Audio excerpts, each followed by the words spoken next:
Greetings, members. It's time for another one of these little Q&A videos. The way this works, you ask me questions, I answer them in a video. You ask me more questions, I answer them in more videos. We keep the train rolling. So this question comes from Lexi, and it is asking about my thoughts on the new Unearthed Arcana, specifically on the new fighter options, which uses more weapon mastery stuff, and on the Warlock subclass that uses more hit dice stuff. And just to talk about that, so that is what we're going to do. We're going to talk about the new apocalyptic subclasses, or at least the fighter and the warlock, because those are the two that I am most interested in, specifically because I'm not a druid guy. I've never been a druid guy. Druids are not my bag, and I can never be interested in druids, frankly. So overall, this Unearthed Arcana has me really excited for a lot of different reasons, partially because it's so Dark Sun coded, and I think that there's a lot of really interesting elements to Dark Sun. I think people always get fixated on like the most grimdark elements on it, like the slavery aspect and the other kind of grotesque elements of Dark Sun. But for me, that is the least interesting element of Dark Sun. I think that the most interesting aspect of Dark Sun is that it is this post-apocalyptic world that has a different connection to divinity, to magic, and that it fundamentally changes so much about what we know about the kind of typical D&D experience. And playing in that kind of sandbox where you're in a first of all, just a post-apocalyptic world is in of itself super interesting, and we see plenty of products and third-party supplements and stuff come out that tackle this kind of setting. But then when you fundamentally change how magic works in the setting and how divinity works and people's relationship to the concept of magic and spellcasters, you start to get some really interesting kind of mechanical and narrative elements that I think is just super under-tapped when it comes to story ideas. And those are the elements that I am most excited to see about a new Dark Sun product. It's not the gross, gritty, grim, dark stuff. It's the being able to tell stories where, well, if you're disconnected from your gods, how does your faith, what does that mean for your faith? Or if magic is fundamentally different and people view all spellcasters with inherent suspicion, how does that look when your adventurers rock into a village on the outskirts, on the frontier of this apocalyptic landscape, and you are a caster? You know, maybe that village has some people in it that desperately need help, and your magic can help, but they are afraid of magic. There's a lot of really juicy story elements that you can tell there, and you don't need to touch any of the problematic stuff to tell really interesting stories with all of the cool stuff that's still going on in Dark Sun. So looking at the options for the new fighter, because it's been a couple weeks since I have read it. So the level 3 option is called Brutality. So once per turn, when you hit a creature with an attack roll using a melee weapon, you can add one of the following brutality effects, and this lets you add one of 3 mastery properties, weapon mastery properties. So bleed, you can add the sap property. I think that's the one that lets you do a little bit of damage no matter what you're doing, and you get to apply that in addition to a different weapon mastery property with the weapon that you're already using. And then the target takes extra damage equal to charisma modifier, and it's the same damage as your weapons type. Bluff, you use the Vex property. I believe that's the one that gives them disadvantage on their next attack, and then you have advantage on your next saving throw you make before the end of your next turn. And then Stumble, which is the topple mastery. That's the one where they can be knocked prone. And then on its next turn, the target can only take an action or a bonus action and not both. And Lexi's question was specifically about how I feel about this class making greater use of the weapon mastery system. And I think that this is actually a really interesting class to use if you are someone who enjoys weapon mastery. So far in my experience of 2024, D&D, the weapon mastery system has been the most forgotten thing. A lot of that comes from playing with players who are used to years and years worth of 2014 5th edition. So this is a new, fundamentally different element of the game. It takes a while to adjust to that. That is completely fine. I haven't had a lot of experience with D&D 2024 with players who've never played 2014. So I can't speak to how a brand new player would interact with weapon mastery, and I think that is probably a better indication of the long-term kind of benefit of this system, because if it's something that brand new players who are getting into the system really like bite onto and enjoy, then it's worth keeping around, because eventually all of the people that are currently into the game all will be dust. So I'm not mad that they consider like new players over old. Sometimes, even all the time, if it's what you got to do, it's what you got to do. But I think what's interesting about the Gladiator, there's a lot that's interesting about the Gladiator, honestly. It gives very Oath of Glory Paladin vibes, which was, I think, the best option for a Gladiator previously. Funnily enough, that comes from Mythic Odysseys of Theros, best 5th edition book. Fight me. But being able to... The problem with weapon mastery is because it's tied to weapons, and yes, you can change. You have some options to change.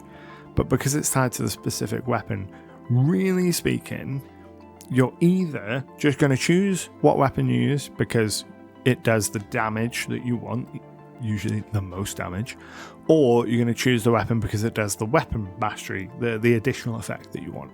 Then you're going to use that 99% of the time throughout the entire course of the campaign.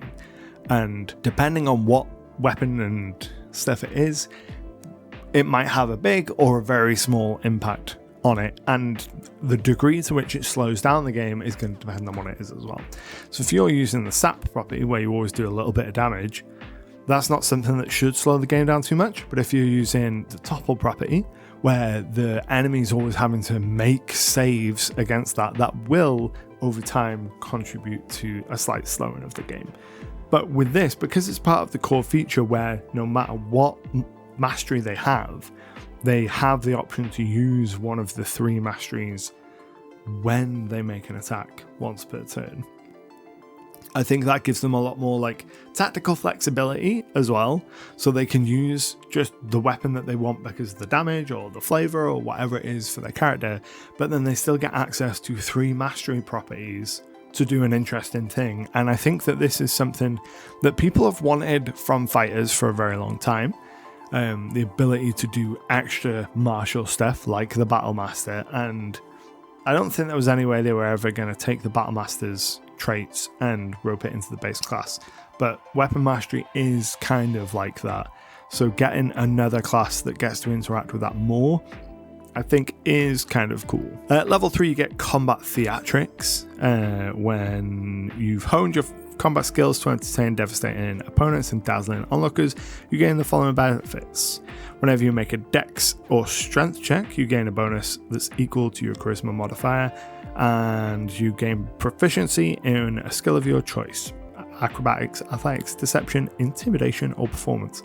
This is a very charisma themed fighter, which is a flavor I really like, because it gives you a chance to build a face of the party and still be a really martial focused character. Usually fighters and barbarians are not the face of the party, but this gives you that mechanical reason to be the face of the party, the one with the high charisma. You can do a lot of the interacting with NPCs and still be a fighter, and it takes some of the pressure off a lot of the support characters, and I really like that. At level 7 you get Flourishing Parry. When an enemy hits you with a melee attack roll, you can take a reaction and add your charisma modifier to your AC against the attack, potentially causing the attack to miss. Just really solid stuff. I like that a lot. If the reaction causes the attack to miss, you can retaliate with a powerful counter attack as part of the same reaction, make an attack against them. Once it hits, you can't use this feature until you finish a long rest. Really cool. Just solid stuff. I like it. Bolder Brutalities gives you more weapon mastery options. So it gives you cleave, push, and slow. And the cleave one allows you to add your ability modifier to the damage of the additional attack made as part of the property's activation. The push one allows you to immediately move up to your speed without provoking an attack of opportunity. That's really good. And the slow one allows you to give disadvantage on the target. The target has disadvantage on the next saving throw it makes before the end of your next turn. So by the time you hit level 10, you'd have access to like 6 additional weapon masteries that you get the option of applying to an enemy in addition to whatever weapon mastery you have on your weapon. So if you're min-maxing it, you choose a weapon mastery that's not on that list, then you get a bigger suite of weapon masteries. I really like it. It gives a lot of options. It gives more tactical choice and flexibility to a fighter who, outside of Battlemaster, typically don't have to make a lot of choices turn to turn. It's just I hit them with my bonk stick. So I like that a lot. Level 15, you get Brutal Resurgence. Whenever you use your second wind to regain hit points, you can expend a use of Brutality. You also gain an expended use of Brutality. Regain an expended use of Brutality. When you regain an expended use of Brutality whenever you use your action surge. Just solid stuff. And then Mutilate, the level 18 feature. When you hit a bloodied creature with an attack roll, you can attempt to critically injure it. The target makes a con save, 8 plus your charisma plus proficiency. On a failed save, the target suffers the following effects. They're maimed, so they can only take the attack action. They can only make one attack on the attack action. Sluggish, their speed is halved and they have a -2 armor class. These effects last until they regain hit points, and if they fail a save against the feature, can only use it against the long rest. Really cool. Then the Defiled Sorcery Sorcerer. The name could use some work. Defiled Sorcery Sorcerer sounds a little bit ridiculous, but the core premise of this, the idea that you can burn your own hit dice to empower your spells, or burn the hit dice of other creatures to empower your spells, very cool. So at level 3 you get Defile and Empower. Once per turn, when you roll damage for a spell you cast using a spell slot, you can siphon your life energy into the spell and empower it. Roll a number of your unexpended hit dice up to a number equal to half the level of the spell slot expended, and add the total rolled to 1 damage roll of the spell. Or you can do Lifesteal, where instead of drawing on your own life, you try and steal the life of another creature you can see within 30 feet of yourself. The creature makes a con save against your spell DC. Creatures that have immunity to the exhausted condition automatically succeed this save.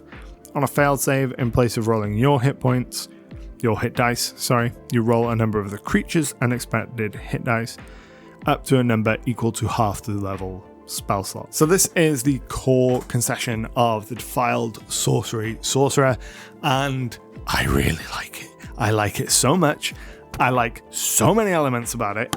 So first of all, I really like the idea of using hit dice as part of a mechanic for just anything, because hit dice don't come up a lot. Or in 2014 they didn't come up a lot. In 2024 they are coming up more. So the healer feat allows you to roll someone's hit dice outside of a short rest to heal them. Really cool. Now we're getting more and more features that interact with hit dice and use hit dice, and it's like the designers were like, oh, we have this thing where there are dice involved, we can give people more opportunities to roll their click-clack math rocks. Let's do it. And I love that. But what I love the most about it is it gives you the option to act. It's really elegant design. The concept of kind of pushing past your limits and burning resource to be able to empower your spells is really common. I've got a whole system for it in the first annual of SideQuest, I think. But just using hit dice for it so that you can't use those hit dice on a short rest is a really elegant solution. It means that you're not immediately buggering yourself in a fight. You're not taking your hit points away. so you're not making yourself more likely to die in that fight, but it means that if you get really injured in this fight, you are much less likely to survive the full day. It condenses your adventuring day down, because if you run out of hit dice, you can't really benefit from a short rest. You might get some spell slots and all features back, but if you're not healing from your short rest, you're much more incentivized to long rest. I really like it. I also really like being able to steal monsters' hit dice, because monsters typically are going to have larger hit dice than you, so there's a lot more incentive to try and steal their life from you. If you're fighting a monster that is physically larger than yourself, you'll almost certainly want to be stealing their life if you can, because they're going to have larger hit dice from you, which means a bigger pool of, like, a bigger number of damage, more hit dice, more damage. And you could go crazy on this. And I also really love the flavor that it imparts. This idea that there are these sorcerers who can steal your life essence to empower their magics really plays into the Dark Sun setting and the kind of fear of magic and sorcery. I personally think that if they are going to do a Dark Sun book, that they will really... This gives me hope that they're going to nail some of the core themes of that apocalyptic world, with a different view of magic and a different view of how people interact with and their relationship with magic, and it makes me really excited. At level 3, you also get a bunch of spells: blindness, deafness, inflict wounds, ray of enfeeblement, ray of sickness, vampiric touch, as you go up the levels. All pretty cool defiler spells. At level 6, you are the Corrupted Caster. You learn further ways to tap into your corrupting magics within yourself, granting you the following benefits. Defiler's Ward. When you take a bonus action to transform sorcery points into a spell slot, you can wreathe your body in a protective web of defiling energy. Roll a number of d6s equal to the level of the spell slot created. You gain temporary hit points equal to that total rolled. If a creature hits you with a melee attack roll while you have these temporary hit points, that creature takes necrotic or poison damage, your choice, equal to your charisma modifier. Really cool, really flavorful to that concept of a defiler sorcerer and these sorcerers being like just icky. Strength and rot. Damage dealt by the sorcerer spells and sorcerer features ignores resistance to necrotic and poison damage. Really like that. And then at level 14, we get Withering Aura. So when you use your innate sorcery, an aura of defiling magic fills a 15-foot emanation originating from you while your innate sorcery is active. The Defiling Shroud, when an enemy is within that aura, hits you with an attack roll, you can reduce the attack's total damage against you. And then Essence Siphon. When an enemy dies within the aura, you gain 1d4 sorcery points. Once you use this benefit, you can't regain sorcery points in this way until you use innate sorcery again. Being able to regain sorcery points like this, really like that. And then at level 18, you get Superior Defiler. You have the Fouled Soul benefit, which gives you immunity to poisoned and exhausted conditions. And then Further Defilement. The size of your Withering Aura increases to a 30-foot emanation. In addition, enemies can't regain hit points while in your aura. There's a lot I like about that. I think that the level 18 feature is a little undercooked.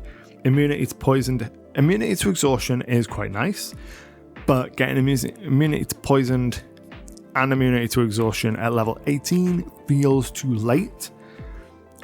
It's level 18 because of exhaustion.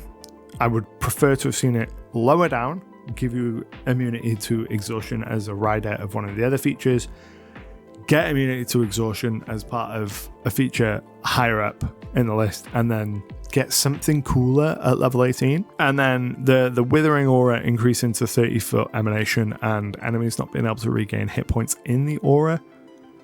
Again, that's really cool, but I don't know that it feels like an 18 feature. You know, I don't know if it feels capstone enough. But overall, I really like the Defiler Sorcerer. I think it is very cool. There's a lot of really cool flavor, a lot of interesting stuff going on with the mechanics of it, and I'm really excited to see how these develop into final products and whether or not we do get them in dark side or not. I'd love to know what you think of these new subclasses, if you've read them, if you've played them especially. Let me know down in the comments below. And as always, with these like little talky vlog things, I want you to ask me questions you want me to answer in videos down in the comments below, so we can keep this kind of back and forth train going. But until next time, happy gaming.